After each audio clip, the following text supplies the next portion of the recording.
नमस्कार दोस्तों, आपका बेंगलोर यूनिवर्सिटी हिंदी चैनल में स्वागत है। आज हम नाई नाई बाल कितने व्यंग्य पर चर्चा करेंगे, जो फर्स्ट सेमेस्टर बी.कॉम के पाठ्यक्रम का हिस्सा है।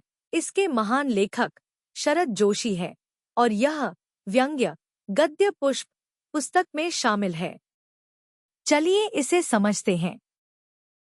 नाई नाई बाल कितने व्यंग्य का सारांश। इस व्यंग्य रचना में शरद जोशी ने एक व्यक्ति की आयोग के सामने उपस्थिति को हास्य व्यंग्य के माध्यम से प्रस्तुत किया है। कहानी की शुरुआत में व्यक्ति बाल संवार कर आयोग के कक्ष में प्रवेश करता है। वहां उनसे वकील पूछता है कि उनके सिर पर बाल हैं या नहीं। व्यक्ति का उत्तर होता है, मुझे नहीं पता। यह उत्तर सुनकर दर्शकों के बीच हंसी का माहौल बन जाता है। वकील बार बार अलग अलग तरीकों से सवाल करता है कि क्या उनके सिर पर बाल हैं, क्या उन्होंने कभी अपने सिर पर हाथ फेर कर देखा है या फिर आईने में अपनी शक्ल देखी है। व्यक्ति हर बार यही उत्तर देता है कि उसे इसके बारे में जानकारी नहीं है। वकील के प्रश्नों से परेशान होकर भी वह अपनी बातों को चतुराई से घुमाता रहता है और कहता है कि उसके पद पर होने के कारण यह जानना आवश्यक नहीं था। कहानी का हास्य चरम पर तब पहुंचता है जब वकील उनसे गंजे होने का सवाल करता है और व्यक्ति जवाब में कहता है कि उसने ऐसा कभी नहीं कहा। इस पर व्यक्ति आयोग पर आरोप लगाता है कि उसकी चरित्रहत्या और राजनीतिक स्टंट हो रहा है। वह यह भी कहता है कि उसने गोपनीयता की शपथ ली है और शासकीय रहस्यों को उजागर नहीं कर सकता। आखिरकार जब आयोग को व्यक्ति के जवाब से कोई स्पष्टता नहीं मिलती तो उसे जाने की अनुमति दी जाती है। वह गर्व से मुस्कुराते हुए बाहर निकलता है, जहां उसके समर्थकों की भीड़ उसकी जय जयकार करती है। अंत में वह कंघी निकालकर फिर से अपने बालों को संवारता है और मेटाडोर में बैठकर वहां से चला जाता है।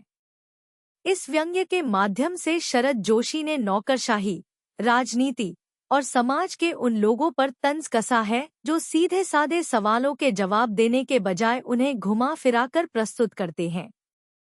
उन्होंने समाज में फैली विसंगतियों और लोगों की मानसिकता का बेबाक चित्रण किया है। 1 मार्क क्वेश्चंस। प्रश्न, शरद जोशी का जन्म कब और कहाँ हुआ था?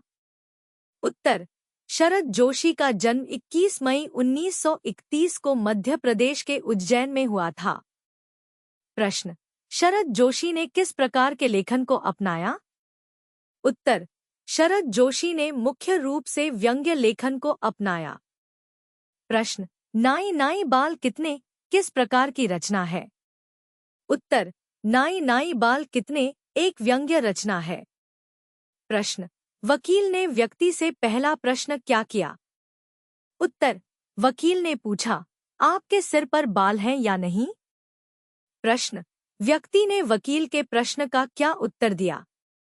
उत्तर, व्यक्ति ने उत्तर दिया, मुझे नहीं पता। प्रश्न, क्या व्यक्ति ने कभी आईना देखा था? उत्तर, नहीं, व्यक्ति ने कहा कि उसने कभी आईना नहीं देखा। प्रश्न, वकील ने व्यक्ति से यह क्यों पूछा कि क्या वह अपनी शक्ल से डरता है? उत्तर, वकील ने यह प्रश्न इसलिए किया क्योंकि व्यक्ति ने कहा कि वह आईना नहीं देखता। प्रश्न, व्यक्ति ने सिर पर हाथ क्यों नहीं फेरा था? उत्तर, व्यक्ति ने कहा कि उसके पद पर होने के कारण यह आवश्यक नहीं था कि वह सिर पर हाथ फेरे। प्रश्न, व्यक्ति ने अपनी गंजेपन के बारे में क्या कहा?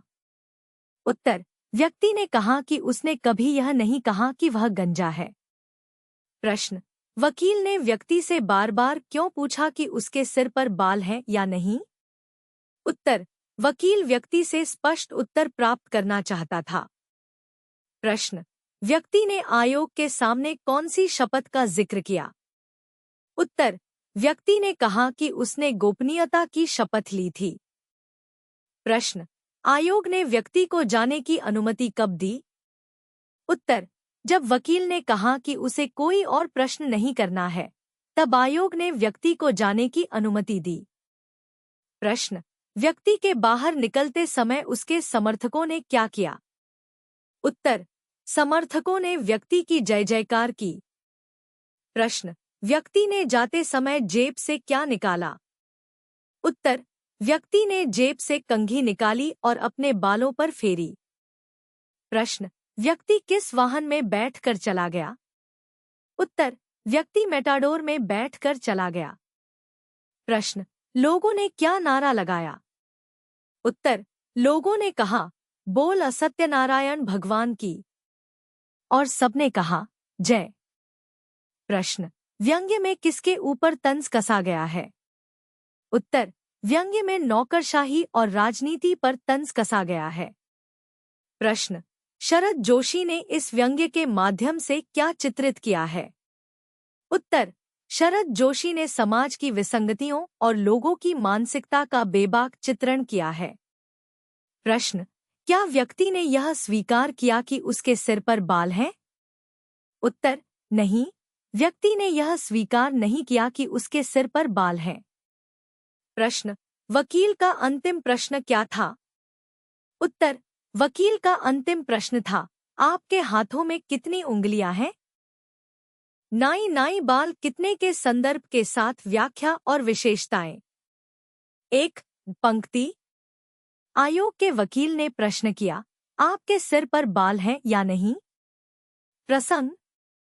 इस व्यंग्य रचना में शरद जोशी एक सरकारी आयोग की कार्यवाही का चित्रण करते हैं, जहां एक व्यक्ति से उसके सिर पर बाल होने या न होने के बारे में प्रश्न पूछे जा रहे हैं। यह प्रसंग दिखाता है कि कैसे सामान्य और साधारण सवालों को भी जटिल बना दिया जाता है। संदर्भ। इस पंक्ति का संदर्भ भारतीय समाज और न्यायिक व्यवस्था की विडंबनाओं और उसकी तुच्छ मानसिकता से जुड़ा हुआ है। लेखक ने इस पंक्ति के माध्यम से समाज में फैली भ्रष्टाचार और नौकरशाही की खोखली बातों पर व्यंग्य किया है। व्याख्या। इस पंक्ति में लेखक आयोग के वकील के माध्यम से एक साधारण प्रश्न पूछते हैं, जो एक व्यक्ति के सिर पर बाल होने या न होने से जुड़ा हुआ है। हालांकि इस साधारण प्रश्न के जवाब को न देने के लिए जिस तरह की बहानेबाजी और टालमटोल का सहारा लिया जाता है, वह हमारी न्यायिक और प्रशासनिक प्रणाली की कमजोरी और हास्यास्पद स्थितियों को दर्शाता है। विशेषता। शरद जोशी ने इस व्यंग्य के माध्यम से हमारे समाज में व्याप्त निष्क्रियता और औपचारिकता का चित्रण किया है। उनकी लेखनी में व्यंग्य के माध्यम से समाज की गहराइयों में जाकर सच्चाई को उजागर करने की शक्ति है। यह पंक्ति उस निरर्थक संवाद और असंगतियों की तरफ संकेत करती है जो अक्सर हमारी प्रशासनिक प्रणाली का हिस्सा बन चुकी है। 2. पंक्ति। मैं कह चुका हूँ महाशय कि मैंने तब गोपनीयता की शपथ ली थी और मैं शासकीय रहस्य उद्घाटित नहीं कर सकता। प्रसंग। यह प्रसंग उस समय का है जब वकील उत्तरदाता से उसकी व्यक्तिगत जानकारी पूछते हैं और वह व्यक्ति हर प्रश्न का उत्तर टालमटोल और व्यंग्यात्मक ढंग से देता है। यह प्रसंग न्यायिक कार्यवाही की गंभीरता और औचित्य पर सवाल उठाता है। संदर्भ। इस संदर्भ में शरद जोशी ने दिखाया है कि कैसे नौकरशाही और राजनीतिक व्यक्तित्व अपनी जिम्मेदारियों से बचने के लिए हर प्रकार के बहाने ढूंढते हैं। यह पंक्ति उन लोगों की मानसिकता को दर्शाती है जो हर स्थिति में अपनी कमियों को छुपाने का प्रयास करते हैं। व्याख्या। उत्तरदाता का यह जवाब उसकी बुद्धिमानी और चालाकी को दर्शाता है। वह जानबूझकर एक साधारण प्रश्न को भी जटिल बनाता है और गोपनीयता की शपथ का बहाना देकर जवाब देने से मना कर देता है। उसकी इस हरकत से साफ है कि वह सवालों के जवाब देने से बचना चाहता है और लोगों को गुमराह कर रहा है। विशेषता। लेखक ने इस पंक्ति के माध्यम से नौकरशाही और राजनीतिक जगत के असल चेहरों का पर्दाफाश किया है।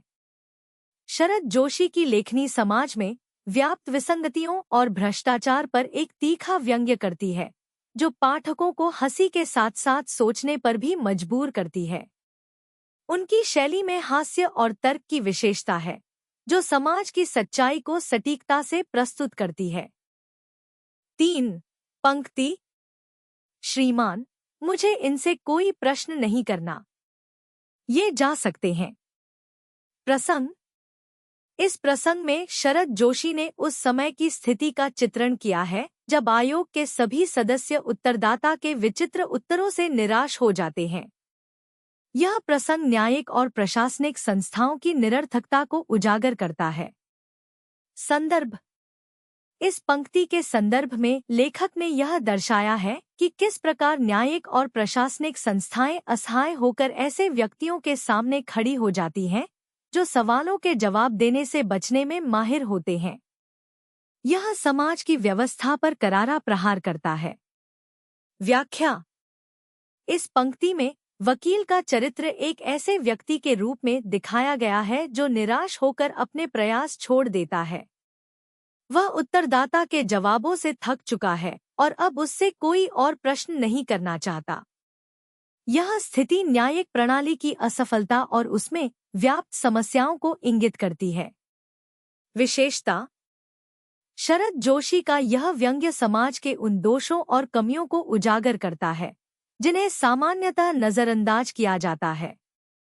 उनकी रचनाओं में सामाजिक विडंबनाओं और मानव व्यवहार की कमजोरियों पर कटाक्ष देखने को मिलता है। उनके व्यंग्य में गहन सोच और तर्क का मेल है जो पाठक के मस्तिष्क को झकझोर देता है और उसे समाज की वास्तविकताओं से रूबरू कराता है। नाई नाई बाल कितने। टिप्पणी। एक उत्तरदाता। इस व्यंग्य रचना का सबसे प्रमुख पात्र वही व्यक्ति है जिससे उसके सिर के बालों के बारे में सवाल किए जा रहे हैं। इस पात्र का चरित्र बेहद आत्मविश्वासी, निर्भीक और व्यंग्यपूर्ण है। वह आयोग के सवालों का सीधा जवाब देने के बजाय एक हास्यपूर्ण और गैरगंभीर तरीके से उन्हें टालता है। यह पात्र उन लोगों का प्रतीक है जो बिना किसी वास्तविकता के विचार किए अपनी बात को अपने अहंकार के साथ प्रस्तुत करते हैं। यह पात्र उन राजनीतिक और सामाजिक हस्तियों का प्रतिनिधित्व करता है जो तुच्छ मुद्दों पर फंसते हैं और उन पर बचकाने तरीके से प्रतिक्रिया देते हैं। 2 वकील।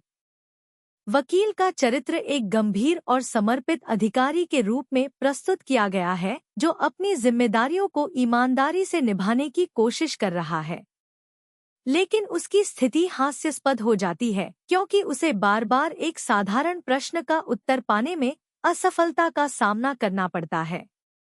वकील का पात्र समाज की उस वर्ग का प्रतीक है जो अपनी जिम्मेदारियों को गंभीरता से निभाने का प्रयास करता है, लेकिन उसे कभी कभी समाज की अज्ञानता और गैरगंभीरता के कारण असफलता का सामना करना पड़ता है।